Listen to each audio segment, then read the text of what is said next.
வாங்க, சங்கீதவானில் பாட்டோட கவிதை அழகுக்குள்ள நாமளும் கொஞ்சம் பயணம் பண்ணலாம்.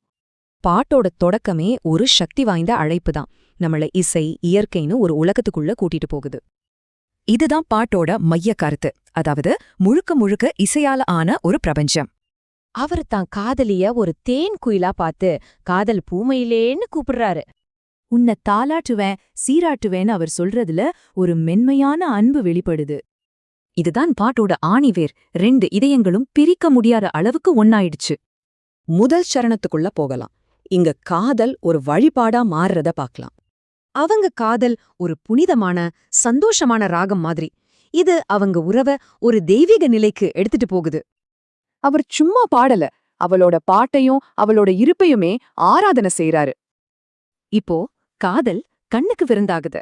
அவளோட கண்ணங்கள்ல ஒரு தனிப்பட்ட வண்ணத்தை பாக்குறாரு. ஆஹா, இந்த முதல் சரணம் காதலை ஒரு புனிதமான, கலைநயமிக்க வழிபாடா காட்டுது. அடுத்த சரணத்துல தீம் மாறுது. இப்போ காதல் ஒரு பயணம், ஒரு தேடலா மாறுது. பொன்மாலை நேரத்துல அவ வாசல தேண்டதான் சொல்றாரு. இதுல ஒரு ஏக்கம் தெரியுது இல்லையா? அந்த தேடலுக்கு பலன் கிடைச்சது. அவளோட இதழ்கள்ல கிடைக்கிற அந்த இனிமையான இன்பம் தான் அது. ஆக அந்த பயணம் ஒரு முழுமையான ஆறுதல்ல முடியுது. 2 பேரும் ஒருத்தருக்குள்ள ஒருத்தர் கலந்துடுறாங்க. பாத்தீங்களா?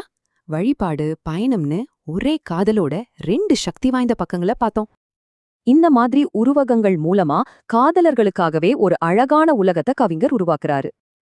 கடைசியா மறுபடியும் பல்லவிக்கே வரும். இதுதான் பாடலோட மாறாத மையமான அழைப்பு.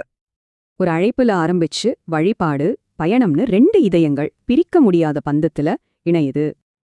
நிச்சயமா முடியும். கவிதையும் இசையும் சேர்ந்தா அது காதலோட மொழியாவே மாறிடும்னு இந்த பாட்டு சொல்லுது.